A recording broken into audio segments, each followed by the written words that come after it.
Noong Sabado, ika-11 ng Mayo, 1991, alas 4 ng hapon, sa isang service area sa South Luzon Expressway, SLEX sa Batangas, 3 araw pa lamang kasal si Angela Reyes at kasama niya ang kanyang asawang si Marco De Leon. Papunta sila sa Bicol para sa kanilang honeymoon. Sa service area na iyon, bigla na lamang siyang naglaho na parang bula. Mag-CR lang ako sandali, sabi ng asawa bago bumaba ng kotse. Wallet lang ang dala niya pagbaba. Naghintay ang kanyang asawa sa kotse habang naninigarilyo. Lumipas ang 10 minuto, 20 minuto, 30 minuto, ngunit hindi na bumalik si Angela. Ngunit may isang kakatuwang bagay. Sa isang malaking service area na maraming tao, walang sino man ang nakakaalala sa kanya. Ang mas nakapagtataka, dahil wala pang mga CCTV camera noong panahong iyon, kahit ang kanyang huling sandali ay hindi makumpirma. At ang pinakakagimbal-gimbal sa lahat, ang kanyang wallet ay natagpuan lamang pagkalipas ng 10 taon. Sino ang kumuha sa kanya? Bakit naiwan ang wallet? At saan itinago ang wallet sa loob ng 10 taon? Noong Setyembre 2001, sa isang construction site para sa renovasyon ng luma ng service area, isang wallet na puno ng alikabok ang natagpuan sa siwang sa likod ng isang locker. Ang ebidensyang bumalik pagkatapos ng 10 taon ang magsasabi ng kagimbal-gimbal na katotohanan tungkol sa kanyang pagkawala. Siya pala ay nasa pinakamalapit na lugar lamang. Nagsimula na ang file ng kaso. Ika-11 ng Mayo 1991, Sabado, isang maaraw na araw ng tagsibol. Alas 3:45 ng hapon, umalis ang mag-asawang Marco at Angela mula Maynila patungong Legazpi, Albay, para sa kanilang honeymoon. 3 araw pa lang ang nakalipas mula nang ikasal sila. Minamaneho ni Marco ang kanyang silver na 1990 Toyota Corona. Si Angela naman ay nakasuot ng puting bestida at may hawak na brown leather handbag sa kanyang kandungan. Dahil weekend, siksikan ang mga sasakyan sa SLEX. Mula sa radyo, tumutugtog ang kanta ni Jose Marichan. Bandang alas 4 ng hapon, nakita nila ang karatula ng isang malaking service station. Mahal, gusto ko sanang mag-CR. Sige, doon tayo sa malapit. Ang service area noong 1991 ay isa sa mga pinakamalaking pahingahan sa SLEX noon. Mayroon itong 2 palapag na gusali na may mga tindahan, kainan, convenience store at souvenir shop. Dahil weekend, maraming tao ang nandoon. Alas 4:05 ng hapon, ipinarada nila ang sasakyan. Bumaba si Angela. Babalik ako agad. Kinuha niya ang kanyang wallet mula sa handbag. Ang kanyang mga ID ay iniwan niya sa loob ng handbag. Gusto mo ba ng merienda? Bili kita. Sige, okay yan. Maninigarilyo muna ako habang naghihintay. Naglakad si Angela papunta sa gusali ng service area. Ang kanyang puting bestida ay ihipan ng hangin. Iyon na ang huling pagkakataon na nakita ng asawa si Angela. Nakatayo si Marco sa tabi ng kotse at naninigarilyo. Isang ordinaryong hapon sa service area. Lumipas ang 10 minuto, lumipas ang 20 minuto, lumipas ang 30 minuto. Nagsimula na siyang mag-alala. Alas 4:35 ng hapon, tumakbo si Marco papasok sa gusali ng service area. Naghintay siya sa labas ng banyo, ngunit hindi lumabas ang kanyang asawa. Pinakiusapan niya ang isang babaeng nasa katanghaliang gulang na dumaan. Excuse me po. Pwede po bang pakicheck kung nasa loob ang asawa ko? Nakaputing bestida po siya, bata pa. Pumasok ang babae sa banyo at lumabas din. Wala pong tao sa loob. Nataranta si Marco. Tumakbo siya at hinanap ito sa mga tindahan, kainan, convenience store at souvenir shop, ngunit walang sinuman ang nakakita sa kanya. Alas 5 ng hapon, pumunta si Marco sa administration office. Nawawala po ang asawa ko. Nag-anunsyo sa PA system ang namamahala. Ginang Angela Reyes, Ginang Angela Reyes, hinihintay po kayo ng inyong asawa sa administration office. Naghintay siya ng 10 minuto, ngunit walang lumitaw. Alas 6 ng gabi, inireport ito sa Batangas Provincial Police Office. Nagresponde ang mga pulis at hinalughog ang bawat sulok ng service area. Ngunit, wala si Angela Reyes. May mga kakatuwang punto. Una, walang sinuman ang nakakaalala sa kanya. Sa isang service area na dinadaanan ng daan-daang tao tuwing weekend ng hapon, walang ni isang nakakita sa isang bagong kasal na babaeng nakaputing bestida. Pangalawa, walang bakas na lumabas siya ng service area. Noong mga panahong iyon, napapalibutan ng bakod ang mga pahingahan sa expressway, hindi posibleng makalabas ng naglalakad. Pangatlo, wala kahit saan ang kanyang wallet, para siyang naglaho sa hangin. Ngunit ang katotohanan ay mas malupit pa. Si Angela Reyes, ipinanganak noong 1966, ay 25 taong gulang noon, taga isang village sa Quezon City. Nagtapos siya ng English Studies sa University of the Philippines Diliman at noong Pebrero 1990 ay nagsimulang magtrabaho sa Secretary's Office ng isang malaking kumpanya sa Makati. Ang kanyang buwanang sahod ay 15,000 piso. Si Angela ay masayahin at aktibo. Noong kolehiyo, miyembro siya ng isang theater group at maraming kaibigan. May taas siyang 160 cm, payat at maikli ang buhok. Naaalala siya ng kanyang mga kaibigan bilang isang mabait at tapat na tao. Ang kanyang asawang si Marco de Leon, ipinanganak noong 1964, ay 17 taong gulang noon. Nagtapos siya ng architecture sa Ateneo de Manila University at nagtatrabaho sa isang mid-sized na construction company. Ang kanyang buwanang sahod ay 25,000 piso. Kilala siya bilang isang seryoso at mabait na tao. Nagkakilala sila noong Oktubre 1990 sa pamamagitan ng isang kaibigan sa kolehiyo, sa isang coffee shop sa Makati. Sabi ni Marco, love at first sight daw siya. Nagkikita sila tuwing weekend. Pinanood nila ng magkasama ang mga pelikulang Ghost at Terminator. Ang tiket sa sine noon ay humigit kumulang 30 piso. Namasyal din sila sa Greenbelt at umakyat sa isang viewing deck sa Maynila. Noong Abril 1991, formal na nagpakilala si Marco sa mga magulang ni Angela. Noong ika-8 ng Mayo 1991, ikinasal sila sa isang simbahan sa Maynila. Humigit kumulang 200 ang kanilang bisita. Ang kanilang bagong tirahan ay isang 2-bedroom condominium sa Mandaluyong. Ang ginastos nila para sa down payment at mga gamit ay 300,000 piso. Nag-ambag ang mga magulang ng bawat isa ng 150,000 piso. Ayon sa mga kaibigan, mukha silang tunay na masaya. Ngunit may mga kakatuwang bagay. Noong araw ng kasal, may testimonya na may isang lalaking dumating sa simbahan. Umupo siya sandali sa upuan para sa mga bisita ng bride at tahimik na umalis bago magsimula ang seremonya. Senior pala iyon ni Angela sa universidad. Nakita siya ng kaibigang si Bea Santos. Teka, hindi ba si Paulo Gonzales yun, yung senior natin? Saan? Ayon. Ay, umalis na yata. At isa pa, noong gabi ng ika-10 ng Mayo, Biyernes, isang araw bago ang kanilang honeymoon, dumaan si Angela sa bahay ng kanyang kaibigang si Christine David. Habang nag-uusap sila, tumunog ang beeper ni Angela. Beep, beep. Ha? Sino kaya to?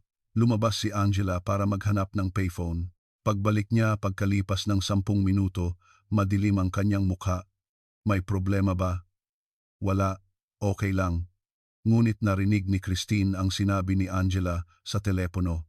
Bakit mo ba paulit-ulit na sinasabi yan? Tigilan mo na ako, please. Aalis na kami bukas para sa honeymoon. Ang boses niya ay tila puno ng pag-aalala. Iyon na ang huling alaala tungkol kay Angela Reyes. Ang pera ay maaaring magbigay buhay sa tao, ngunit ang pag-ibig, minsan, ay nakamamatay. Noong gabi ng ika-11 ng Mayo 1991, ang kaso ay itinalaga sa isang dibisyon ng PNP Batangas. Ang humawak ay si Detective Cruz. 42 taong gulang noon, isang veteranong may 10 taong karanasan. 2 teorya ang binuo ni Detective Cruz. Una, kusang pag-alis. Bigla na lang siyang tumakas 3 araw matapos ikasal. Lalo na't kahina-hinala na iniwan ni Angela ang kanyang mga ID at wallet lang ang dinala. Pangalawa, kidnapping. Mayroong sapilitang kumuha sa kanya. Una munang inimbestigahan ni Detective Cruz ang asawang si Marco de Leon. Dahil sa estadistika, madalas na pamilya ang salarin, ika 12 ng Mayo 1991 sa interogasyon sa himpilan ng pulisya sa Batangas, Mr. De Leon, nasaan ka eksakto noong mga oras ng insidente? Nasa parking lot po, naninigarilyo sa tabi ng kotse. May nakakita ba sa'yo? Marami pong tao sa paligid. Naghanap si Detective Cruz ng mga saksi. 5 tao ang nakakaalala kay Marco De Leon. Oo, nakita ko. Yung lalaking yun. Nandoon lang siya sa tabi ng kotse niya, naninigarilyo habang nakatingin lang sa sasakyan. Ang alibi niya ay matibay. Inalis si Marco sa listahan ng mga suspek. Sumunod na inimbestigahan ang mga empleyado ng service area, ngunit walang sinuman ang nakakaalala kay Angela Reyes. Masyadong maraming customer, hindi namin matatandaan lahat. Isang babaeng bata na nakaputing bestida. Naku, 10-10 ang ganyang customer sa isang araw. Kakatwa, sa isang abalang hapon ng weekend sa service area, walang sinuman ang nakakita sa kanya. 15 ng Mayo 1991, isang bagong teorya ang lumitaw, serial kidnapping sa expressway. Noong mga panahong iyon, may ilang kaso ng pagkawala ng mga babae sa SLEX. Tinukoy ni Detective Cruz ang isang suspek. Si Ramon Mondias, 32 taong gulang noon, isang truck driver na naghahatid ng kargamento sa iba't ibang lugar. Mayroon siyang dating kaso ng panggagahasa noong 1990. Ipinatawag ng pulisya si Ramon Diaz. Noong 11 ng Mayo, nasaan ka? Papunta ako ng Maynila galing Batangas. May kargang kalakal. Dumaan ka ba sa service area sa Santo Tomas? Hindi ko matandaan. Ang alibi niya ay hindi malinaw, ngunit walang tiyak na ebidensya. Walang saksi, walang pisikal na ebidensya.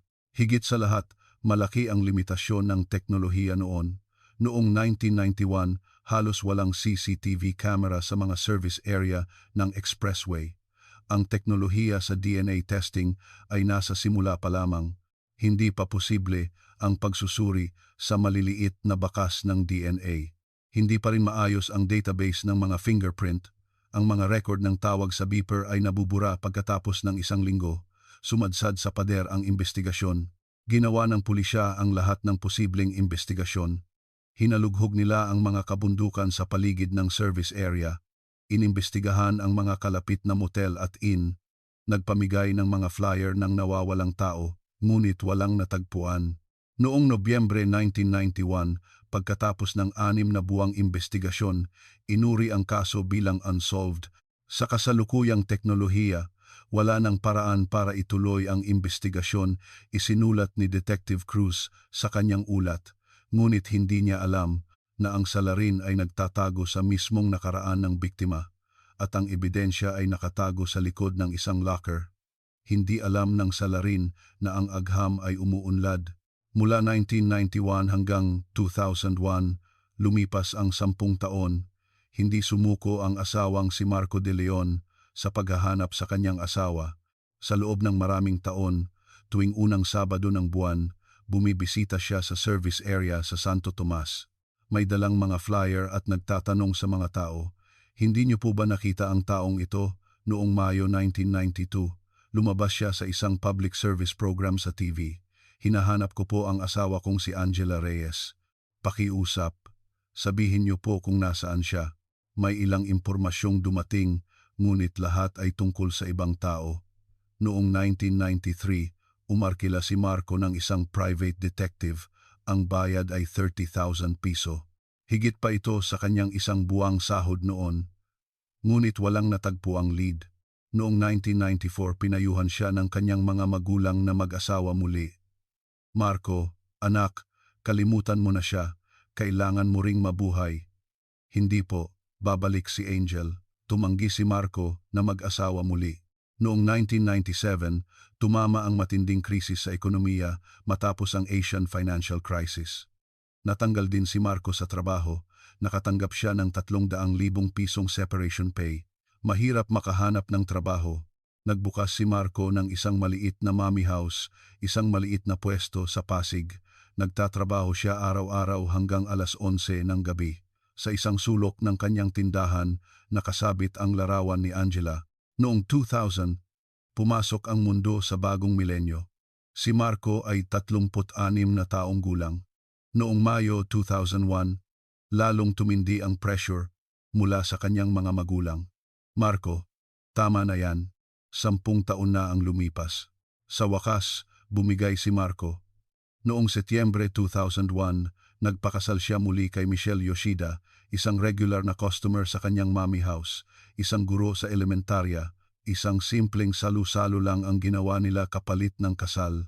Ngunit sa puso ni Marco, naroon pa rin ang kanyang unang asawa, at sa mismong buwan na iyon, Setyembre 2001, isang kamanghamanghang bagay ang nangyari sa service area sa Santo Tomas. Nagsimula ang isang malawakang renobasyon ng luma ng service area. Ang 10 taong gulang na gusali, lalo na ang tindahan sa unang palapag, ay kailangan ng ganap na gibain. Noong 15 ng Setyembre 2001, inililipat ng mga trabahador ang mga lumang locker. Naglilinis ang janitor na si Mang Lito. Naku, ang kapal na ng alikabok dito. Nang ilayo niya ang locker mula sa pader, lumitaw ang likuran nito.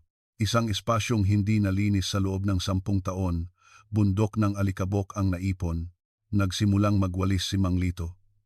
At doon niya nakita, sa makitid na siwang sa pagitan ng pader at locker, mga 10 sentimetro lang ang lapad, may isang bagay na nakasiksik. Ano kaya to? Inabot ni Mang Lito ang kamay at kinuha ito. Isang brown na leather wallet na puno ng alikabok. Binuksan ni Mang Lito ang wallet, walang pera, walang ID. Ngunit may isang pirasong papel sa loob, isang points card mula sa isang kalapit na botika, ang QC Pharmacy Customer Card. At doon nakasulat ang pangalan, Angela Reyes. Pumunta si Mang Lito sa administration office, kinuha ng office manager na si Mr. Jimenez ang wallet at may naalala, teka, Angela Reyes, parang narinig ko na ang pangalang yan, hinalungkat ni Mr.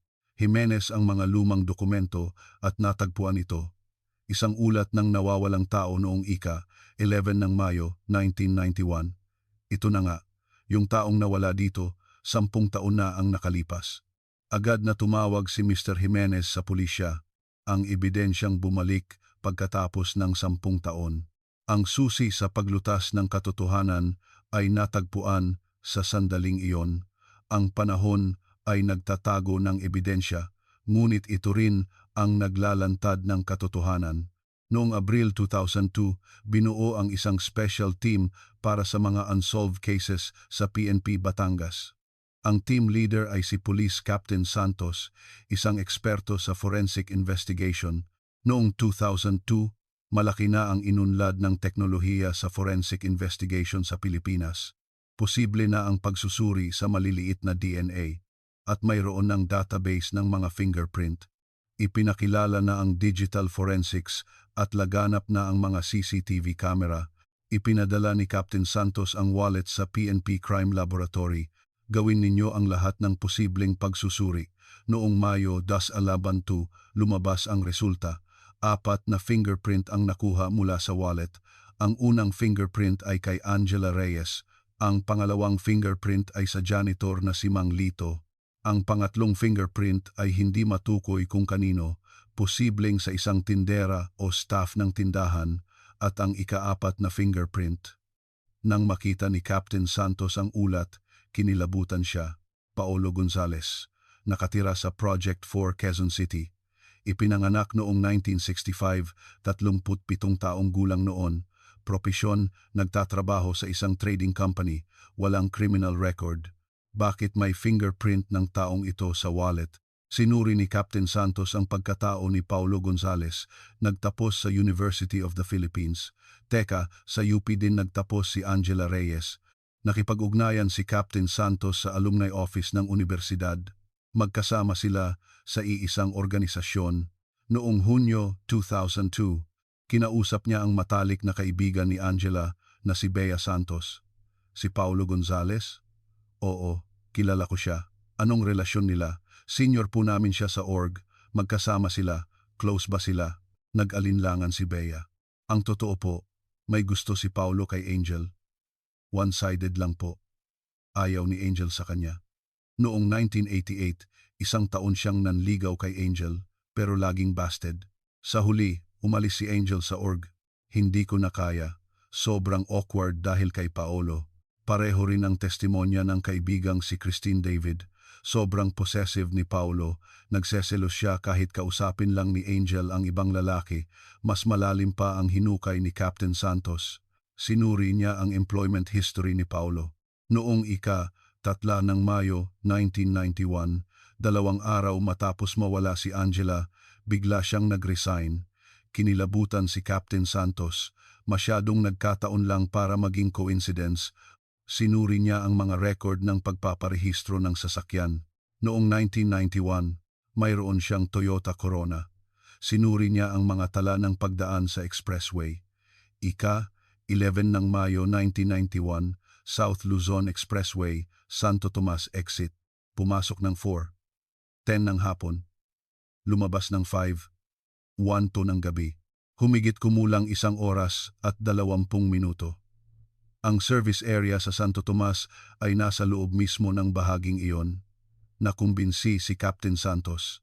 Siya na nga, noong ika-5 ng Hulyo 2002, dinala ni Captain Santos si Paulo Gonzales sa himpilan ng pulisya sa Batangas para sa voluntaryong pagtatanong. Nakaupo si Paulo Gonzales sa interrogation room. Isang lalaking nasa huling bahagi ng kanyang 30s, nakasuot ng maayos na suit. Mukha siyang ordinaryong empleyado. Mr. Paulo Gonzales, kilala mo ba si Angela Reyes? Opo. Anong relasyon niyo? Magka-batch kami sa universidad. Inilabas ni Captain Santos ang larawan ng wallet. Nakuha namin ang fingerprint mo sa wallet na ito. Nanigas ang mukha ni Paulo. Noong ika-11 ng Mayo 1991, nasa Slex ka, tama? Mayroon kaming record ng pagdaan ng sasakyan mo. Nanahimik si Paulo. At 2 araw pagkatapos noon, umalis ka sa trabaho mo. Bakit? Personal na dahilan po. May kinalaman ba ito sa pagkawala ni Angela Reyes? Wala po. Wala akong ginawa. Ngunit alam ni Captain Santos na nagsisinungaling siya. Ang ebidensya ay hindi nagsisinungaling. Tao lamang ang nagsisinungaling. Noong Hulyo 2002, gumawa si Captain Santos ng listahan ng mga suspek. 4 lahat. Unang suspek, ang asawang si Marco De Leon. Perpekto ang alibi niya. Noong oras ng insidente, naninigarilyo siya sa parking lot at kinumpirma ito ng 5 saksi. Bukod pa rito, ginawa niya ang lahat sa loob ng 10 taon para hanapin ang kanyang asawa. Inalis ni Captain Santos si Marco sa listahan ng mga suspek. Pangalawang suspek, si Christine David, kaibigan ni Angela. Hindi nakuha ang kanyang fingerprint sa wallet. Ang alibi niya noon ay nakumpirma rin. Inalis din ni Captain Santos si Christine. Pangatlong suspek, si Ramon Mondias, ang truck driver na suspek sa serial kidnapping sa expressway. Noong 2000, nakulong siya para sa ibang krimen at muling inimbestigahan ngunit walang nakitang koneksyon. Hindi rin tumugma ang kanyang fingerprint at DNA. Inalis din ni Captain Santos si Ramon Diaz. Ika-4 na suspek, si Paulo Gonzales, ang kasamahan sa universidad. May gusto siya kay Angela. 1 taon siyang nanligaw, na-busted, dumating sa kasal, tumawag bago ang honeymoon. Nasa Slex noong araw ng insidente. Biglang nag-resign 2 araw pagkatapos ng insidente at ang pinakatiyak, nakuha ang kanyang fingerprint sa wallet. Lahat ng ebidensya ay tumuturo sa kanya. Ika-10 ng Hulyo 2002, pangalawang interogasyon, Mr. Paulo Gonzales, noong ika-11 ng Mayo 1991, saan ka pumunta? Nag-drive lang po. Bakit ka dumaan sa Slex? Para magpahangin. Dumaan ka ba sa service area? Katahimikan.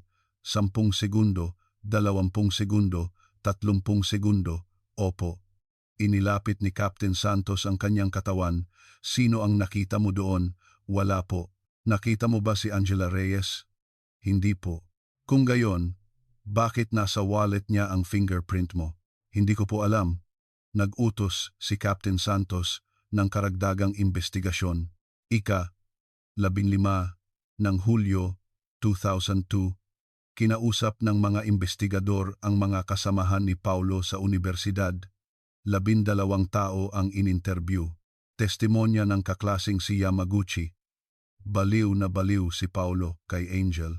Nagseselos siya kapag kinakausap ni Angel ang ibang lalaki. Testimonya ng kaklasing si Saito. Sobrang possessive ni Paulo. Kahit ayaw na ni Angel, sinusundan pa rin niya. Testimonya ng kaklasing si Matsumoto. Nang malaman ni Paulo na ikakasal na si Angel, parang gumuho ang mundo niya. Paulit-ulit niyang sinasabi, bakit iba ang pinili niya? At ang tiyak na testimonya mula sa kaklasing si Kodera. Noong gabi ng ika-11 ng Mayo 1991, tumawag sa akin si Paulo. Mga alas 6 yata yon.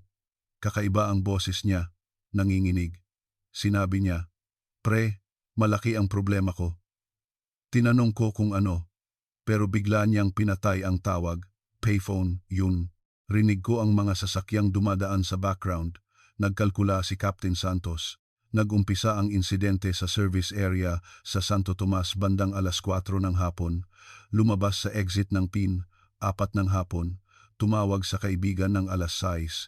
Lahat ng oras ay nagtutugma. Ika-20 ng Hulyo 2002, muling ipinatawag ni Captain Santos si Paulo. Mr. Paulo Gonzales, noong gabi ng ika-11 ng Mayo 1991, alas 6, tumawag ka sa kaibigan mo, tama? Namutla ang mukha ni Paulo. May testimonya na sinabi mong malaki ang problema ko. Anong problema yon? Hindi ko po matandaan. Hinampas ni Captain Santos ang mesa. Mr. Gonzales, kung magsisinungaling ka pa, mas malaking problema ang haharapin mo. Nakita mo ba si Angela Reyes o hindi? Nagsimulang umiyak si Paulo. Ako. Ngunit hindi niya tinapos ang sasabihin. Alam ni Captain Santos na kapag dinagdagan pa niya ang pressure, bibigay na ito. Ang pinakaperpektong krimen ay nagtatago ng pinakanakamamatay na pagkakamali. Noong Agosto 2002, hinahanap ni Captain Santos ang huling piraso ng puzzle. Humiling siya ng karagdagang pagsusuri sa PNP Crime Laboratory. Suriing muli ng masinsinan ang wallet. Ika-5 ng Agosto 2002, dumating ang ulat mula sa Crime Lab. Mula sa loob ng leather surface ng wallet, may nakitang maliliit na hibla mula sa upuan ng kotse. Isang material na ginagamit sa mga upuan ng Toyota Corona mula sa huling bahagi ng 1980s hanggang unang bahagi ng 1990s. Kinilabutan si Captain Santos. Nagmamaneho si Paulo ng Toyota Corona noong 1991. Nasa loob ng kotse niya ang wallet. Inisip ni Captain Santos ang isa pang posibilidad. Paano napunta ang wallet sa likod ng locker? Tiyak na may nagtago nito. Nakuha niya ang plano ng service area bago ang renobasyon. Ang mga locker ay nakadikit sa pader, ngunit may siwang na mga 10 sentimetro. Kung ihuhulog mula sa itaas, posibleng mahulog ito sa siwang na iyon. May naglagay nito sa ibabaw ng locker at itinulak papunta sa likod. Ika-10 ng Agosto 2002, sinimulan ni Captain Santos na buuin muli ang mga pangyayari noong ika-11 ng Mayo 1991. 3:45 p.m., umalis ang mag-asawang Marco at Angela mula Maynila. 4:05 p.m., dumating sa service area sa Santo Tomas, bumaba si Angela. 4:05 p.m., pumasok si Paulo sa Slex. Bandang 4:05 p.m., dumating si Paulo sa service area. Bandang 4:45 p.m., nakita ni Paulo si Angela. Sa pagitan ng 4:00 p.m. at 5:05 p.m., nangyari ang krimen. 5:05 p.m., lumabas si Paulo sa exit. 0 p.m., tumawag si Paulo sa kaibigan. Pre, malaki ang problema ko. Lahat ay nagtutugma. Nag-organisa si Captain Santos ng search team. Muli nilang hahanapin ang paligid ng service area. Daan-daang pulis ang ipinadala. Ngunit 11 taon na ang lumipas at wala silang natagpuan. Nag-isip ng ibang paraan si Captain Santos. Muling idiin si Paulo. Ika-25 ng Agosto 2002, pangatlong interogasyon. Inilatag ni Captain Santos ang lahat ng ebidensya sa mesa. Mr. Paulo Gonzales, tumigil muna tayo at isa-isahin natin. Nakaupo si Paulo na may balisang ekspresyon. Una, 1 taon mong niligawan si Angela Reyes pero binasted ka. Pangalawa, nalaman mong ikakasal na siya, dumating ka sa kasal. Pangatlo, tinawagan mo siya bago ang kanyang honeymoon. Pang-apat, sa araw ng honeymoon niya, nandoon ka sa service area sa Santo Tomas. Pang-lima, nakuha ang fingerprint mo sa wallet niya. Pang-anim, sa wallet niya, may nakitang hibla na kapareho ng uri ng upuan ng kotse mo. Pang-pito, pagkatapos, mismo ng insidente, tumawag ka sa kaibigan mo. Sinabi mong malaki ang problema ko. Pang-walo, 2 araw, pagkatapos noon, umalis ka sa trabaho mo. Tinitigan ni Captain Santos si Paulo. Sa tingin mo ba, lahat ng ito ay nagkataon lang? Yumuko si Paulo. Mr. Gonzales, kung hindi ka magsasalita ngayon, pagsisisihan mo ito habang buhay. Baka nagkamali ka lang. Kung biglaan ang krimen, maaaring mas magaan ang parusa. Pero kung itatanggi mo hanggang sa huli, maaaring ituring itong planadong pagpatay. Katahimikan, mahabang katahimikan. Lumipas ang 5 minuto. Bumagsak ang mga luha mula sa mata ni Paulo. Ako po. Sige, magsalita ka. Gusto ko lang naman po siyang makausap. Pinigilan ni Captain Santos ang kanyang paghinga. Sino? Si Angel. Ngunit hindi pa rin siya tuluyang umamin. Alam ni Captain Santos, kaunting diin pa at lalabas na ang lahat ng katotohanan, lahat ng ebidensya ay tumuturo sa iisang tao. Ang katotohanan ay laging naririyan lang. Ika-27 ng Agosto, 2004 na interogasyon, malapit nang bumigay si Paulo, inilabas ni Captain Santos ang kanyang huling baraha. Mr. Gonzales, hahalughugin namin ang kotse mo. Ang 1991 model na Toyota Corona, nasa iyo pa, di ba? Susuriin namin ng masinsinan ang loob. Kahit 11 taon na ang nakalipas, kung may naiwang bakas, mahahanap namin. At hahalughugin din namin ang bahay mo. May search warrant na kami. Sisimulan namin mamayang hapon. Sa sandaling iyon, tuluyang bumigay si Paulo. Wag po, ako na. Ako na po ang magsasabi. Sasabihin mo na ang lahat? Opo. Binuksan ni Captain Santos ang tape recorder. Sisimulan na ang testimonya ng suspect na si Paulo Gonzales. Sa nanginginig na boses, nagsimulang magsalita si Paulo. Ika-11 ng Mayo, 1991. Maghapon ng balisa si Paulo. Alam niyang aalis si Angela para sa kanyang honeymoon. Noong gabi bago iyon, sinubukan niyang makipagkita sa huling pagkakataon, ngunit tinanggihan siya. Paulo, tigilan mo na ako. Kasal na ako. Ngunit hindi sumuko si Paulo. 10:00 ng umaga, nag-abang siya sa labas ng bahay ng mag-asawa.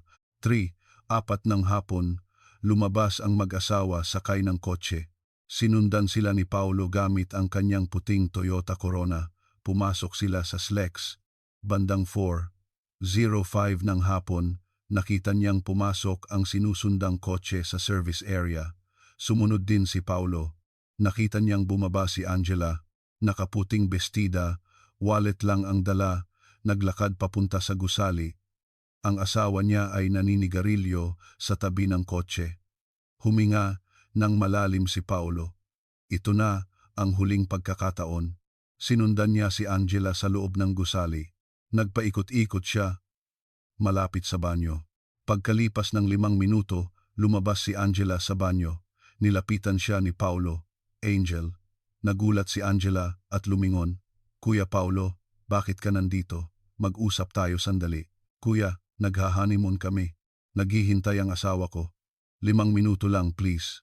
Tumingin si Angela sa paligid. Maraming tao. Natakot siyang makita sila ng asawa niya. Sige, bilisan mo. Sa kotse tayo. Masyadong maingay dito. Nag-alinlangan si Angela, pero ayaw niyang gumawa ng eksena. 5 minuto lang ha. Lumabas sila sa parking lot. Sumakay sila sa puting Toyota Corona ni Paulo. Kuya, anong pag-uusapan natin? Pinaandar ni Paulo ang makina. Kuya, anong ginagawa mo? Punta lang tayo sa tahimik na lugar. Hindi puwede. Naghihintay ang asawa ko, ngunit umaandar na ang kotse. Lumabas sila ng expressway at pumasok sa isang liblib na daan sa bundok. Kuya, itigil mo to. Huminto ang kotse. Sa isang tahimik na lugar, sa gitna ng kabundukan. Bakit hindi ako ang pinili mo? Angel, ganoon ba ako kasama? Hindi po sa ganon. Anong meron sa lalaking yon? Kuya, tama na po. Kailangan ko nang umalis. Sinubukang buksan ni Angela ang pinto. Hinawakan ni Paulo ang kanyang braso. Huwag kang umalis. Magsimula tayo ulit. Kuya, gumising ka nga. Kasal na ako. Makipaghiwalay ka. Ako ang pakasalan mo. Baliw ka na. Bitawan mo ako. Sumigaw si Angela. Nawala sa sarili si Paulo. Huwag kang sumigaw. Inabot ng kanyang dalawang kamay ang leeg ni Angela. Tumahimik ka. Makinig ka sa akin. Kuya, bitiwan mo ako. Ngunit hindi tumigil si Paulo. Humigpit ang pagkakasakal niya. Nagpumigla si Angela. Ngunit mahina ang kanyang lakas.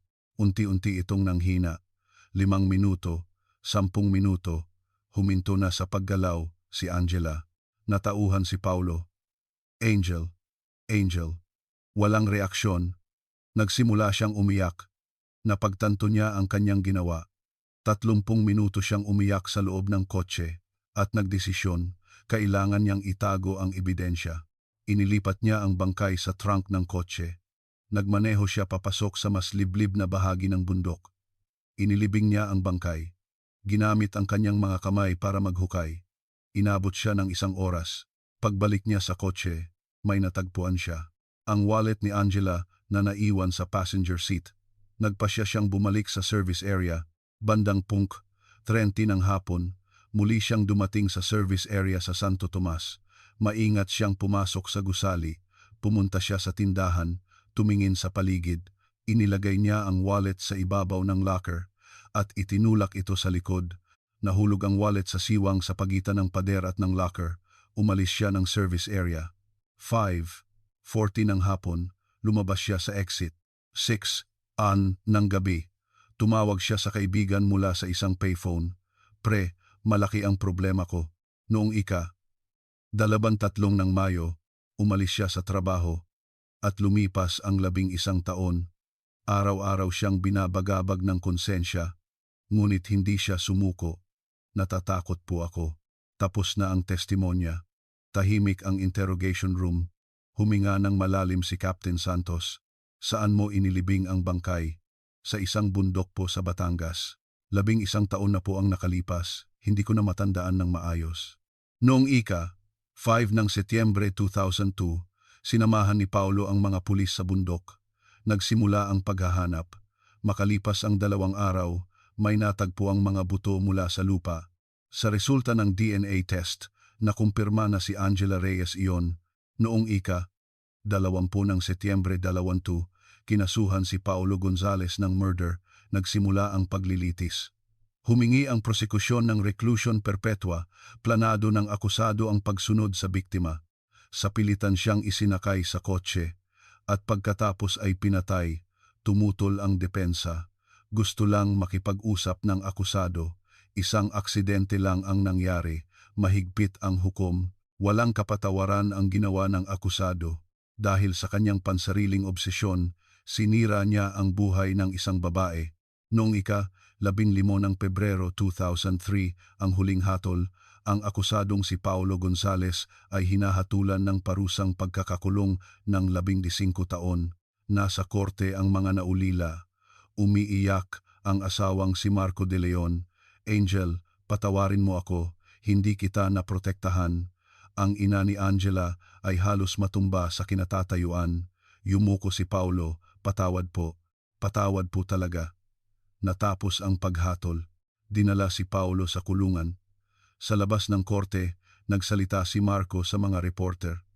Nagpapasalamat po ako na nalaman na ang katotohanan at natagpuan na si Angel. Bumagsak siya sa pag-iyak. Ang 11 taong paghihintay, ang 11 taong pagdurusa, sa wakas ay natapos na. 11 taon. Ang panahong naghintay ang isang lalaki sa kanyang asawa. 11 taon.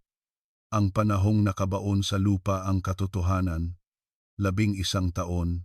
Ang panahong nabuhay ang salarin na puno ng pagkakasala. Si Paulo Gonzales, sinabi niyang mahal niya, ngunit hindi iyon pag-ibig, kundi obsession. Isang pagnanasang magmay-ari, isang baluktot na pagnanasa na kung hindi niya makukuha, walang sino man ang makakakuha. Gusto kong magtanong sa inyo, nasaan ang hangganan ng pag-ibig at obsession? Gaano karaming karahasan ang ating nagagawa sa ngalan ng pag-ibig? Ang damdaming para sa sariling kasiyahan at hindi para sa kaligayahan ng iba, ang pansariling hiling na hindi nirerespeto ang pagpili ng iba. Matatawag ba natin itong pag-ibig? Ang tunay na pag-ibig ay ang pagpapalaya sa taong mahal mo. Kapag tinanggihan tayo, paano tayo dapat kumilos? Isang taon na paulit-ulit na nangulit si Paulo at sa huli ay naging isang kriminal. Ang pagtanggi ay karapatan ng kabilang partido at dapat natin itong tanggapin. Sa sandaling hindi natin matanggap ang pagtanggi, nagsisimula ang obsesyon at nagsisimula ang karahasan. Huwag nating balewalain ang maliliit na senyales. Ang dating senior sa universidad na dumating sa kasal, ang hindi komportableng tawag bago ang honeymoon. Lahat ito ay mga babala. Kung may nakikita kayong ganitong mga senyales sa paligid ninyo, huwag mag-atubiling humingi ng tulong.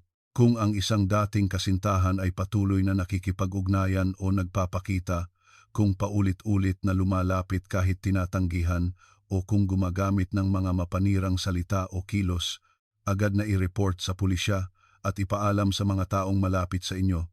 Huwag na huwag makipagkita ng mag-isa. At tandaan ninyo, gaano man katagal ang lumipas, ang katotohanan ay laging lalabas. Tulad ng isang wallet na puno ng alikabok na naglantad ng katotohanan pagkatapos ng 11 taon, ang agham ay umuunlad at ang ebidensya ay nananatili. Ang mga bagay na imposible noong 1991 ay naging posible noong 2002. Dahil umunlad ang teknolohiya, ang mga kasong nananatiling hindi nalulutas ngayon ay malulutas din balang araw. Sa mga salarin, gusto kong sabihin, hindi kayo makakatakas. Ang katotohanan ay tiyak na lalabas. Si Angela Reyes, namuhay sa maikling 25 taon, sa ikatlong araw ng dapat sana'y pinakamasayang bahagi ng kanyang buhay, pumanaw siya sa ganitong paraan, ngunit hindi siya nakalimutan. Ang kanyang asawa ay naghintay sa kanya sa loob ng 11 taon. Ang kanyang pamilya ay nangulila sa kanya sa loob ng 11 taon at sa wakas, lumabas ang katotohanan. Ngayon, maaari na siyang magpahinga ng payapa.